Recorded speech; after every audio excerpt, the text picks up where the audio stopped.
Saben ustedes que Vaca Muerta en Neuquén genera una de las expectativas más grandes, ya que es uno de los yacimientos más destacados del mundo.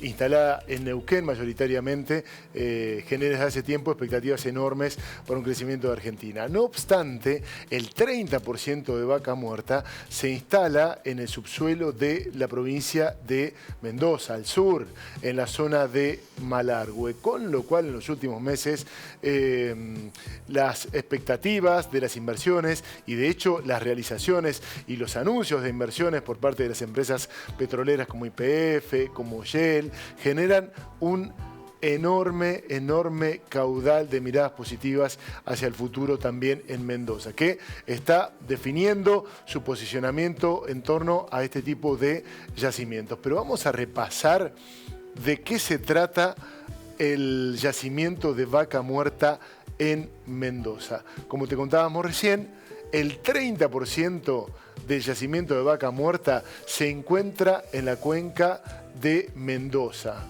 Vaca Muerta en Neuquén fundamentalmente, pero el 30% está en Mendoza.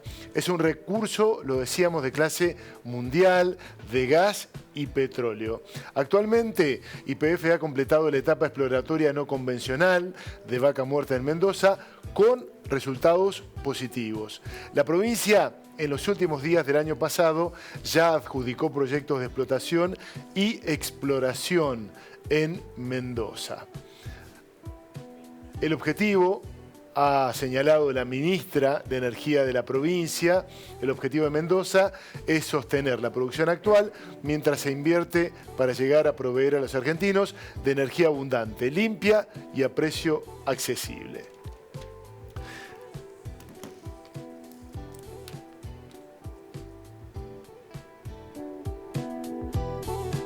El debate que siempre te proponemos a esta altura es la mirada federal, la decisión de las provincias en torno a lo que tiene que ver con yacimientos que son propios y las posibilidades de crecimiento.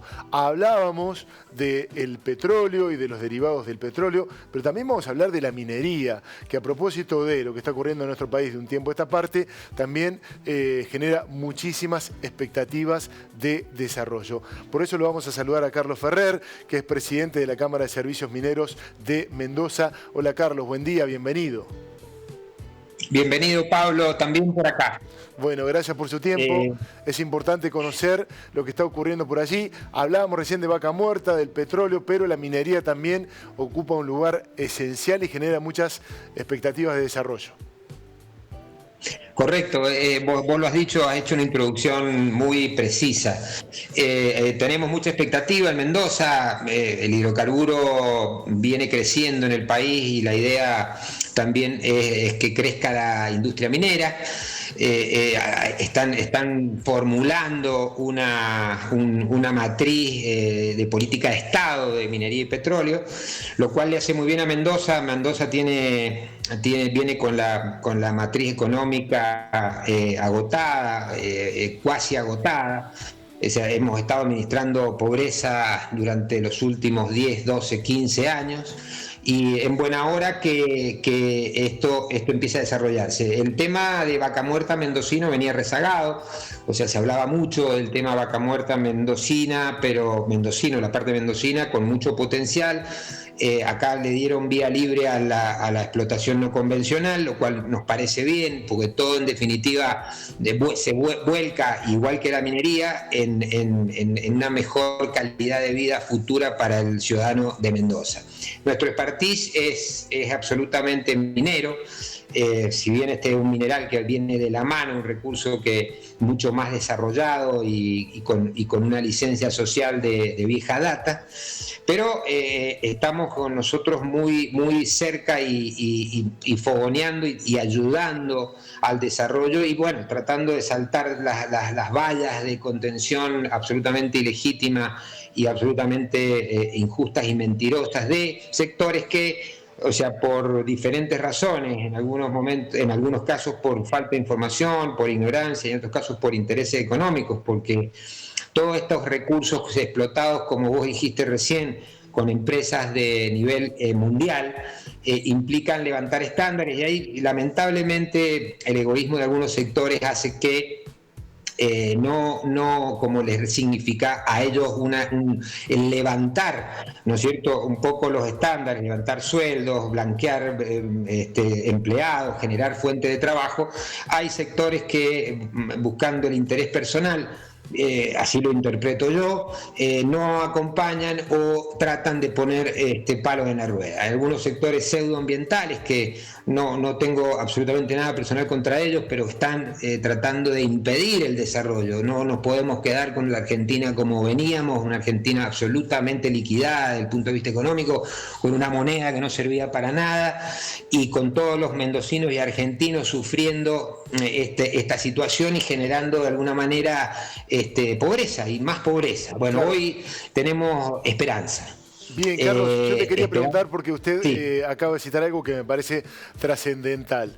El Estado definiendo políticas, definiendo participación, generando el desarrollo, pero también imagino, y es la pregunta, acaba la pregunta, ¿cómo se posiciona frente a las empresas? Porque, por ejemplo, sabemos que Chile tiene su definición, Bolivia tiene su definición respecto de lo que retiene el Estado. ¿Qué pasa en Mendoza con ese debate? Bueno, lo que retiene, vos te estás refiriendo a la viabilización de estas industrias o a la parte económica, puntualmente. A las dos cosas, a la parte económica, porque, por ejemplo, muchos preocupados con que meramente sea una actividad extractivista, que genere desarrollo hacia futuro, que sea con una mirada realmente que genere riqueza para Mendoza, ¿no? Y para el país, consecuentemente. Bien. Sí, correcto. Sí, bueno, hay una apertura, el gobierno provincial ha puesto el tema arriba de la mesa con energía fuerte. O sea, lamentamos desde Mendoza que esto no haya ocurrido hace 15 años, porque la explotación de un recurso minero implica varios pasos anteriores, implica exploración. Las exploraciones duran entre 2, 5 y 7 años, y eso se cortó en Mendoza a partir de una ley que dictó el ex gobernador Julio Cobo, que fue una ley nefasta para la provincia, porque paralizó todo ese potencial minero que tiene Mendoza, mientras veíamos del lado chileno, en el mismo sector de cordillera que tenemos los mendocinos y que compartimos con Chile, que los chilenos exportaban 10.000 millones de dólares históricos y nosotros desde Mendoza 0.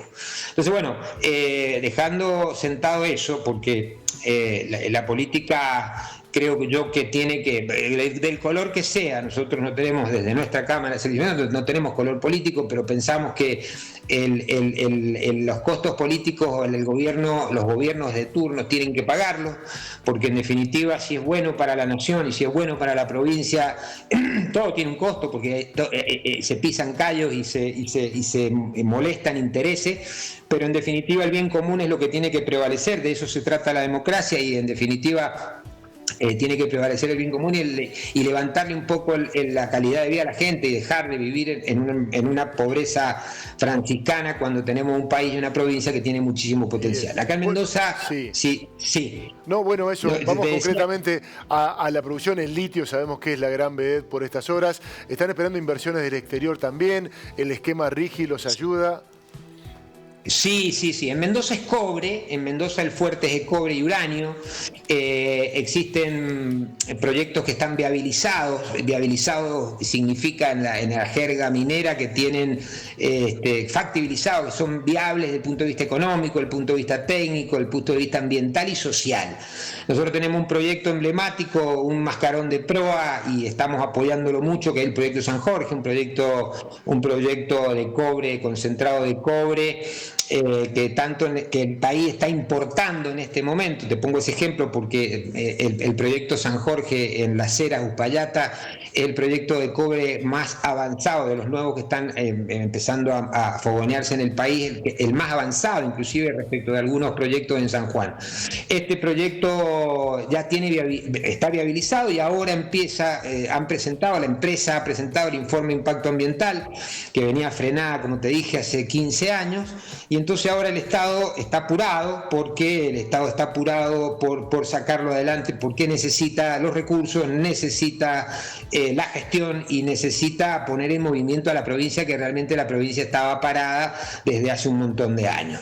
Este proyecto San Jorge ha generado mucha expectativa porque genera muchas fuentes de trabajo, 3.500 puestos de trabajo en la construcción del proyecto, 1.500 durante la operación, y ya creemos que, por cómo se están dando las circunstancias, que va a pasar la etapa administrativa. Lamentablemente en Mendoza tenemos una ley que es una ley absolutamente aberrante, que es la 7722, que es una ley que prohíbe la utilización de algunos productos químicos y que sin embargo se permiten utilizar en otras industrias, por ejemplo el ácido sulfúrico para lixiviar y separar los metales y separar el cobre, y además también obliga a pasar por la legislatura provincial el artículo 3 de esta ley para que tenga una ratificación legislativa. Otra aberración jurídica, porque se tratan de cuestiones técnicas que los legisladores no están capacitados ni técnica ni funcionalmente para opinar, y se termina siendo un tome y daca, un cambio de figurita en la legislatura, y además retrasa pasos que tienen que los proyectos mineros dar para poder empezar algún día a construirse y empezar a operar. ¿Qué pasa con las inversiones del exterior, Carlos? ¿Hay expectativas? ¿Hay anuncios? Sí, hay, bueno, empresas del país también, grupos económicos de Mendoza que están pugnando. Sí, cuéntenos ese panorama. Efectivamente, bueno, este grupo, el grupo de Proyecto San Jorge, es un grupo suizo que se llama Sonda Metals. Ellos son los dueños del proyecto, prevén una inversión en la construcción del proyecto de 500-600 millones de dólares, porque ya se ha cubicado, ya se sabe qué mineral hay en concentrado de cobre. O sea, hay 400 millones de toneladas de roca con mineral, y se piensa que se puede producir 40.000 toneladas año y generarle una exportación de 600 millones de dólares. Esta empresa está apostando fuerte y bueno, está apostando fuerte. Ya ha presentado el informe de impacto ambiental que establece cuáles son, cómo va a ser el proyecto, es el marco donde le plantea al Estado, así se maneja en Mendoza, cómo se va a llevar adelante el proyecto, qué inversiones van a haber, cuáles son las etapas, cuáles son la etapa de la construcción, cuáles son los impactos ambientales a nivel económico, social, ambiental, etcétera. Y bueno, en eso estamos transitando. Nosotros desde los servicios también hay empresas interesadas en participar, empresas que quieren localizarse en Mendoza para poder participar. Nosotros creemos que Mendoza va a tener la prioridad tanto en cuanto al trabajo individual de la gente que vive en Malargüe como de las provincias, de las empresas locales, siempre y cuando se adecúen a los estándares que corresponden. Carlos, vamos a seguir de cerca todo lo que ocurre con la minería, con los hidrocarburos, lo de Vaca Muerta, que genera expectativa, que como usted lo decía, viene bastante demorado, pero que los últimos meses han dejado definiciones importantes hacia el futuro. Un abrazo, que tenga buen día, gracias por su tiempo. No, un abrazo a vos y gracias por poner arriba de la mesa estas cosas que tanto bien le hacen al país y que esperamos desde Mendoza que se visibilicen a nivel federal. Muchas gracias y un abrazo grande para ustedes. Abrazo grande. Carlos Ferrer, el presidente de la Cámara de Servicios Mineros de Mendoza. Nos dice Ferrer, temas de los que no se hablan, a los que no se les dan visibilidad, que tienen una trascendencia enorme para el país. Bueno, hoy lo compartimos con ustedes aquí en nuestra televisión federal.